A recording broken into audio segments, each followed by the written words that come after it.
బేసికల్ అంటే మీరు ఈ మూవీలో యముడిగా కనిపిస్తున్నారు కదా. సో రియల్ లైఫ్లో మీరు యముడైతే ఏ పర్సన్స్ని ఫస్ట్ పైకి తీసుకెళ్ళిపోవాలనుకుంటారు? ఆన్సర్ చేయకూడదు అలాంటి క్వశ్చన్ ఇది. సొసైటీలో క్రిమినల్స్ పెరిగిపోతున్నారు కదా, లేదు చెప్పండి. నా ఇది స్టార్ట్ చేసిందే నేను ఒక డ్రామా రాసి కాలేజ్ డేస్లో యమధర్మాయణ అని ఒక డ్రామా రాసి దాంట్లో నేను యముడు పాటేసి నా ఫ్రెండ్స్తో అన్ని యాక్టింగ్ ఒక పోలీసు ఒక పొలిటీషియన్ అందరూ వచ్చి వాళ్ళకి తిట్టి వాళ్ళని ఇలా తీసుకొని అలా క్రౌడ్ మీద ఇది చేసేవాడిని, పుష్ చేసేవాడిని.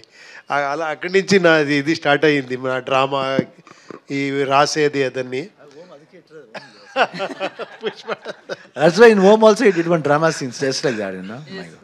మీరు సపరేట్గా మీరు కలిస్తే నేను చెప్తాను ఎవరెవరిని ఎలా చేస్తాను అని. ఓకే, నన్నైతే చెప్పరు కదా sir. Upi sir, here sir. Upender sir, sir I'm Yashwant sir from Delhi Katha channel. Sir అది we have such a versatile actor. So మీరు ఏ క్యారెక్టర్ చేసినా సరే దాని కొత్తదనం ఉంటుంది చాలా. అంటే ఎటువంటి క్యారెక్టర్స్ అని మీరు చేస్తారు ఈజీగా, అని మీరు చేయని క్యారెక్టర్ అనేది ఏమీ లేదు. సో ఈ క్యారెక్టర్ చూస్తే సంథింగ్ లైక్ యమ. లాస్ట్ సీన్ చూస్తే కొమ్ములు ఉన్నాయి, హార్న్స్ ఉన్నాయి కదా. సో డాగ్ సీన్ మీద చూస్తే రెండిట్లో, సో డాగ్ అనేది కాలభైరవ వెహికల్, సో ఈ ఆపోజిట్లో మీరు యమ. సో అంటే మీరిద్దరు పోటీ పడి, సో రాజ్ బి శెట్టి గారు కొంచెం చేస్తున్నారా ట్రావెలింగ్ సినిమా అట్లాగా?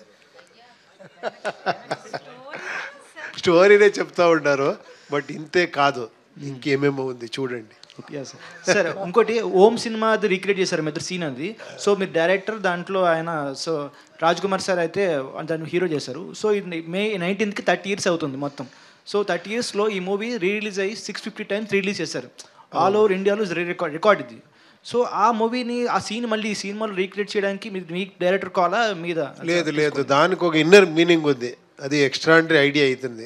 ఓన్లీ ఓం అంటే ఓన్లీ ఆ క్రేజ్ దీన్ని యూజ్ చేసుకునే డైలాగ్ కాదు, దానికి వెనకాతలో ఒక ఎక్స్ట్రాండరీ మీనింగ్ ఉంది. అది మీరు ఫిల్మ్ చూస్తే తెలుస్తుంది ఎందుకు డైరెక్టరు హీరో అని ఆ మ్యాటర్ వస్తుంది అని. అంటే ఓం 2 కూడా ఎక్స్పెక్ట్ చేయొచ్చా ఫ్యూచర్లో ఫ్యాన్స్ కోసం? చూస్తాము. Sir Raj Kumar sir.